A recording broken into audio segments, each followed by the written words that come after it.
Now let's talk about the marketplace. Personal development now to get us ready for the marketplace. Success is something you attract by becoming an attractive person. What would make you an attractive person in the marketplace? So you have the best chance to get the best job, to get the best pay, to have the best opportunity, work with the best people, be welcome at the best tables of learning and enterprise, to sit at the conference table of promise and future. How do you get there? Some things to remember. This first little part I call acceptable and unacceptable behavior. Now, part of our learning affects us in the marketplace. The skills we've developed affects us in the marketplace. You might have had to go to school to work in a certain segment of the marketplace. If you're going to be a doctor, you've got to go to the proper school. If you're going to be a lawyer, you've got to go to the proper school. But there's something else now that affects us all in the marketplace that I want to deal with here, and that's called behavior in the marketplace. Not just your skills, not just your learning, not just what you know, but how you behave. Key phrase, the things that make you obviously a good person, an acceptable person, or unacceptable. First of all of us must study our marketplace as to what might be acceptable or unacceptable. But let's cover some of the obvious, and that'll lead to the rest of the list. I've just got 3 or 4 here to cover, and then you can think about the rest and ponder those. Here's one thing to remember in the marketplace. You must be ultra-conservative in the marketplace. Ultra-conservative in your behavior, because this determines your future. This determines your paycheck. This determines the circles you can get into and the ones you can't get into. I've got some examples here, and you'll see where I'm going. Here's number 1, your language. The language you use in the marketplace has so much to do with your paycheck. Now, in some areas, that may not be totally true, where you could use bad language and tell dirty stories and cuss all day long, and it wouldn't make any difference. You know, if you're around people that cuss all day long and tell dirty stories, what difference does it make? Doesn't make any difference. But if you would like to exercise your skill and ability in another segment of the marketplace, here's one thing you might have to correct, or you might have to at least watch carefully, and that's your language in the marketplace. So jot this down. Be ultra-conservative in your language in the marketplace. Otherwise, you may destroy parts of the market that would gladly accept you and your product and your service if your language wasn't so unacceptable. Guy says, well, I'll tell dirty stories and cuss wherever I please, and I'm not saying that's wrong. I'm just saying it'll cost you. In some areas of business in the marketplace, it's going to cost you. Here's a guy that makes $100,000 a year, could make $250,000 easy. The other $150,000 disappears because of his bad language in the marketplace. He's unacceptable in some circles. They won't listen to his story, even though he has something good to share. So you see where I'm going here? Language in the marketplace. Here's what's the safest. Save your jokes for the bar or the pub. Don't put them on the marketplace. Or the inner circle, you know, where all the stories and stuff may be acceptable as you trade stories. But in the marketplace, you've got to be ultra-conservative, shift gears if you have a problem, shift gears, especially in the marketplace, and make sure that it isn't costing you a big share of your marketplace unduly. Because there's no use suffering an extra $100,000, $200,000 a year income simply because you're careless with your language in the marketplace. So of all the places not to be careless, it's in the marketplace concerning your language. So do you see where I'm going here? Okay. Next is habits. You just got to be careful of those. Smoking. Guy walks into an office and says, where's your ashtrays? How come you don't have any ashtrays? Well, ashtrays probably mean what? No ashtrays mean, right? They don't smoke here. Oh, yeah, I forgot. So what I'm saying now, I'm not saying right or wrong to smoke. I'm just saying be careful in the marketplace that you aren't disturbing and wiping out and closing the door on a market you could enjoy simply because you're a bit careless about your habits. Habits. Now, I don't smoke, so I don't have this challenge for me, except a fine cigar after a unique meal. Some places around the world still know how to prepare a gentleman's cigar. It's kind of an interesting experience, mostly for show.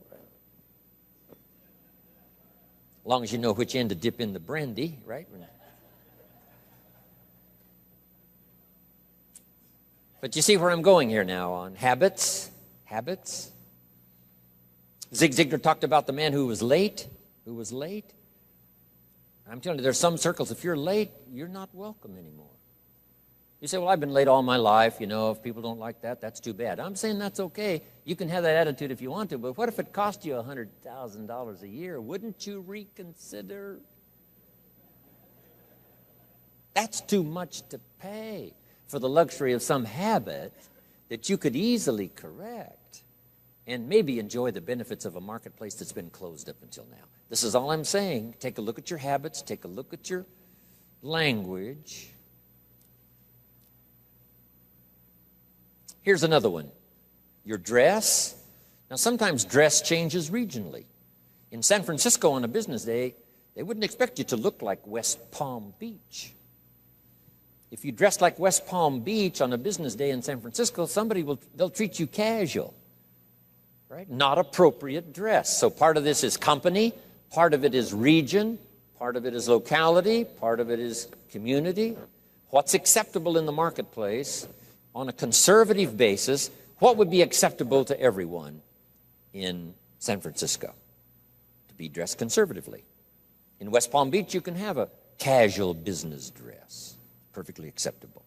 The key is to find out so that you don't cost yourself market that you could enjoy. You don't cost yourself customers that you could have. You don't cost yourself people that would gladly join and be part of it except for these difficulties. I had to learn some of this stuff. All of us have to learn the social graces and what's acceptable. The white socks don't go with the black tuxedo. I mean, some things you just have to learn. What if a guy called on farmers in his tuxedo? See, the word would spread. You should see this clown.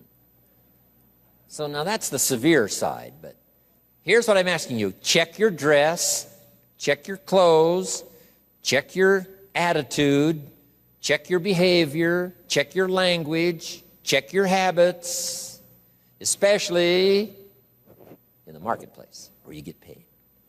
No use slamming the doors you don't need to slam. No use shutting off opportunity that you don't need to shut off by not considering some of these things, okay?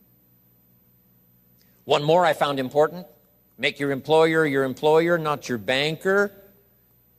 I wondered why a few opportunities I lost because too quickly I asked for a raise. I'd only been there a month, and I said, could I have an advance? An employer says, wow, I thought we hired the right guy, but this guy needs extra money already. Can't manage his affairs, has to have an advance. So here's what don't make your employer your banker. Make your banker your banker. If you need a little extra money, go to your bank. Go somewhere, but not to your employer. Here's why. An employer is like opportunity. And opportunity doesn't want to see your need. Opportunity wants to see your seed. So let employer be employer, let banker be banker, let friend be friend. I found it was a bit unwise to make a friend a banker or a relative a banker. Do you know why you go to a minister to discuss certain things? So that he won't disclose it to the marketplace. And you go to your doctor to disclose it so he won't disclose how weak and sickly you might be. So you don't bring your sickness to the marketplace and talk about it. You talk that over with your doctor. Talk over your maladies and your problems to your doctor. So jot this down. It's called show your seed and hide your need. In the marketplace especially. Show your seed, show your willingness, show your desire, show your hard work, show your work ethic, show your arrive early, stay late attitude. Show that, but not your need. The marketplace is not interested in your need. Next is code of conduct. It's not a bad idea to take a piece of paper someday and just jot down what is your code of conduct. What do you expect from yourself? Some things you will do, some things you will not do. Jot this phrase down. What I want to be known for. Here's what I want to be known for. And that's not a bad list to make. As we're building our reputation day by day, week by week, month by month, and one opportunity leads to the next, depending on what we're known for. These are some of the things that may not appear in your resume. You know, you've been to school and you learned these skills and you worked for this company and you were there 9 years and so on. In addition to that now, what's really important, especially for your own psyche, is to make a list of what you would like to be known for.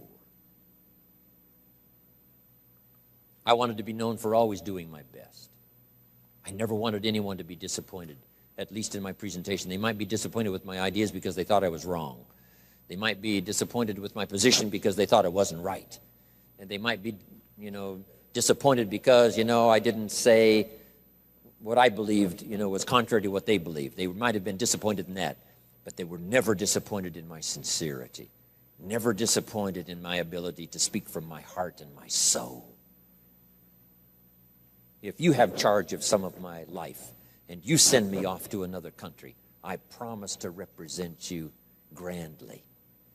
I promise you won't have to stay awake nights wondering about Jim Rohn if you've sent him to Paris.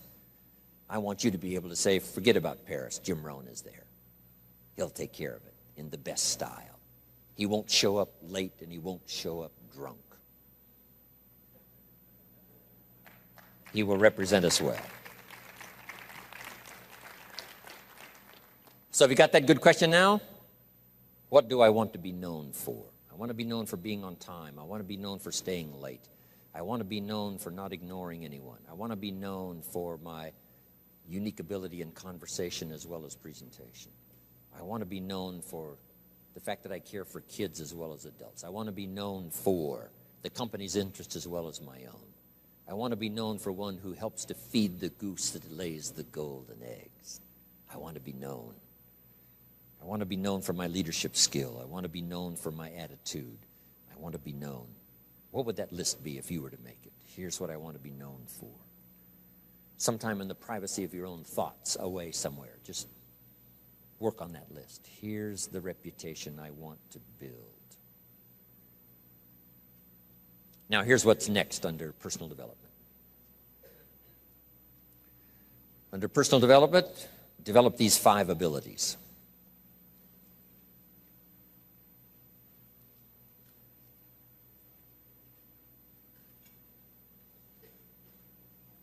First of all is the ability to absorb.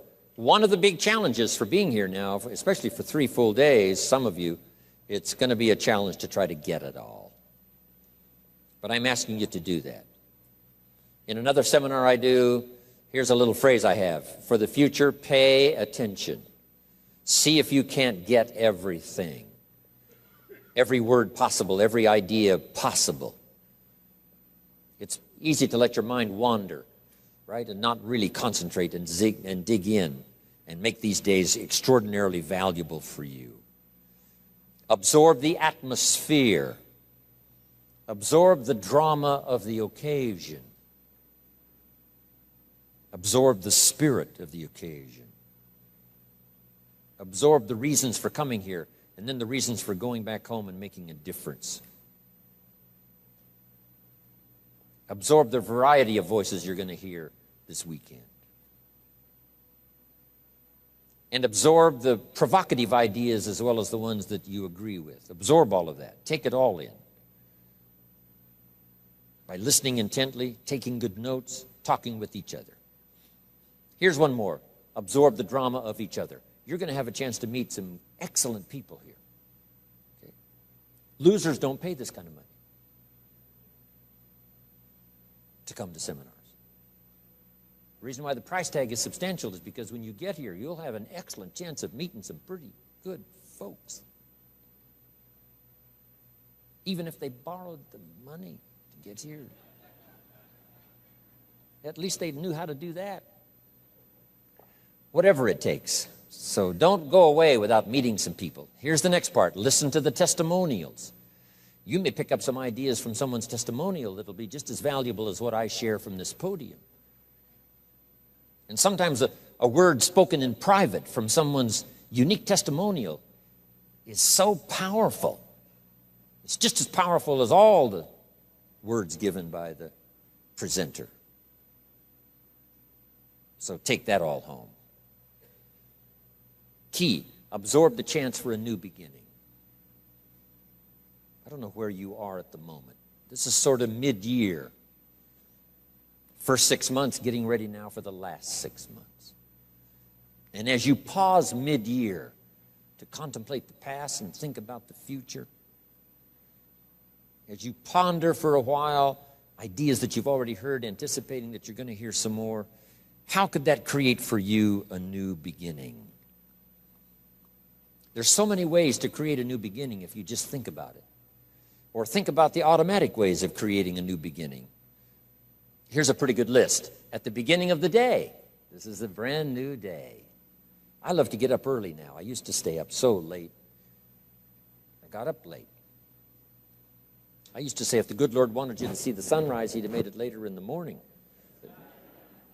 But now I don't do that anymore. I try to get to bed as early as I can. Sometimes it's not easy, especially when you travel and with jet lag and all the rest, around the world. But I try to get up now early in the morning. Unique thing about early in the morning, you haven't messed up the day yet. I mean, it's just there. It's ready, fresh. It's like being born again. A new day is like being born again. A chance for a new day, a new life. You've never lived this day before. Only in your mind developing plans, but you've never actually walked into this day before. Now you have a chance to watch the sun come up and then stride into this new day. Call yourself a new person, whatever that little trick you have to learn. This is a new day for me. This is a new life for me. Next, at the beginning of the week, that seventh day, I think, has more than one purpose, the seventh day. So just make the note, how to best use the seventh day. It says what? 6 days of labor, working miracles, turning thoughts and faith into reality. Then after 6 days of miracle working, turning ideas into reality, now it says, take the seventh day. And yes, the seventh day could be for spirituality. Yes, the seventh day is to contemplate God. Yes, the seventh day could be called for worship. Yes, the seventh day is to take some time off. Yes, the seventh day is to be with your family. Yes, the seventh day is change of pace. But here's a good idea for the seventh day. To go back over the last 6 and get ready for the next 6. You just pause that seventh day. Because I have another little piece on that in this list of 5. And maybe now mid-year, having come here for this weekend, mid-year, you can think of ways to gather up what's happened to you since the first of the year till now. The drama, the disappointments, the highs and the lows and the mixture and the stock market and whatever's happened to you, these 6 months, and say, I'm going to go home and create a new beginning. I'm not going to be the same again after this weekend. You can conclude that, and I promise you, the days can be so extraordinary, you won't be able to believe it. So absorb everything. Take it all in. Don't miss anything. The sound, the music, the sights, the atmosphere. My friend Bill Bailey has this extraordinary gift. He doesn't miss anything. Better for him to go to Acapulco, come back and tell you about it, than it is to go yourself. And the reason is, if he goes, he won't miss anything. He'll soak up every detail, every person he met, the food and the aromas and the sights and the sounds and the colors and the people and the countryside. Then he has the gift of language. When he comes back home, he can tell it to you. When he talks, you can feel the water lapping on your feet. You can smell the aroma of the food. You can see the colors and the people. 2 gifts: to get it, second gift, to share it. And put it in dynamic words, leaving out no detail. Because here's the key to remember: the drama is in the detail. Lady tells me I've lost 60 pounds. I said, well, is that it? Is that the end of the story? She said, oh, no. Oh, no. There's a lot more to the story than that. And I said, well, I appreciate the number, but give me the details. What was going on in your life before? She says, well, misery you can't believe. I know I missed 3 good jobs just because I had too many pounds. And I says, how do you feel now? And she starts to cry. Wow, that's what I want to hear. The details. The drama is in the details. Give me the numbers, yes, but what does this number mean? For some people, the number means everything before and after. The number means so much drama you can't believe before and after. Before the day and after the day. Give me the details. Absorb, take it in, don't miss anything.